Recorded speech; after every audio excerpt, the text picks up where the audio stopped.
Minnesota State Representative Jeanne Poppe from Austin joining me from St. Paul. And Jeanne, it was a very late night, should I say, or early morning for y'all this morning. Kind of talk about what was happening on the floor. That's very true. So yesterday we went into session at 11 a.m. and we left session at about 3 a.m.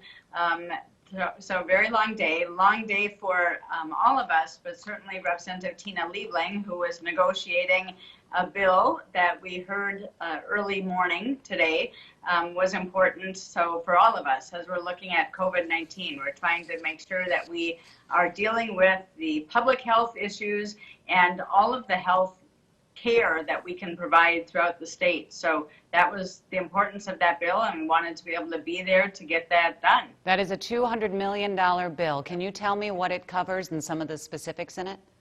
Well, there are kind of two parts to it. One is the $50 million that goes into the Public Health Contingency Fund, and that is something we did previously. We did a bill for about $21 million and added that to what was currently in the account, which was a little over $4 million, and now we've added another $50 million.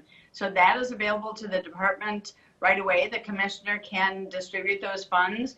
They are to be used for staffing. They can be used for getting the preparedness kits, making sure that people that are going out, our healthcare workers, are as safe as they can be when they're going out and about. And so we have immediate access to those funds.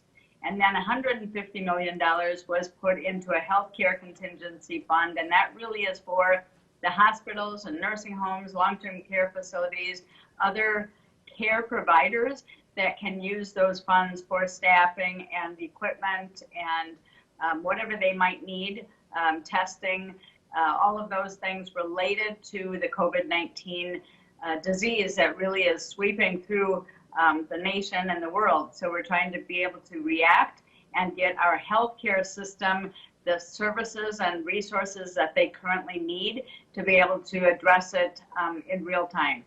Representative, let's talk about it going till 3 o'clock in the morning. There must have been some concerns that were brought up about this. Was it bipartisan, or what took so long to get it passed? Well, I think it didn't necessarily take so long to get it passed. It took a lot of time to get it negotiated.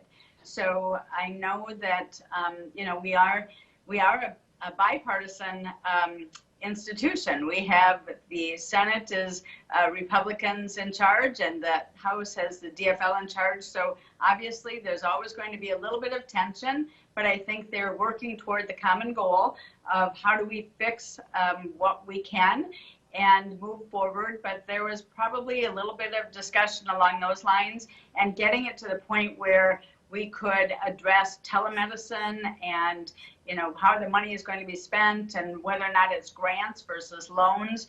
Those are all questions I think that they were dealing with throughout the day. Oh, go ahead. Okay. We talk a lot about Mayo Clinic's efforts and the things that are happening in Rochester, and it really is fantastic what is happening. But when it comes to some of these more rural clinics and the hospitals and folks in the rural areas, I want to make sure that they know that they're going to have access to these tests just like anybody.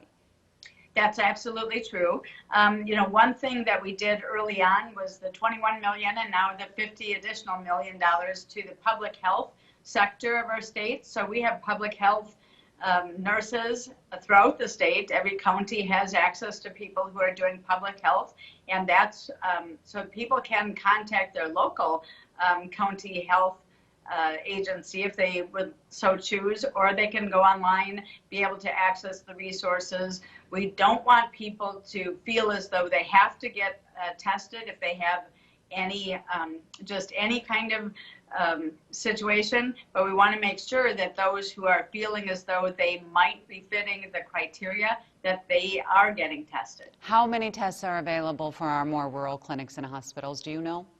I don't know exactly the number, but I think that, again, with this additional money, the Commissioner of Health is going to be able to distribute what she needs to throughout the state. Currently, there's been a little bit more of a concentration in the metropolitan area with the disease, but we have found that it is expanding. so getting into greater Minnesota. So we want to be able to assure people that we're going to have the resources to help them. All righty. Representative Poppe, I really appreciate your time and the fact that you stayed up so late getting the work done. Thank you. Thank you so much. Thanks, Betsy.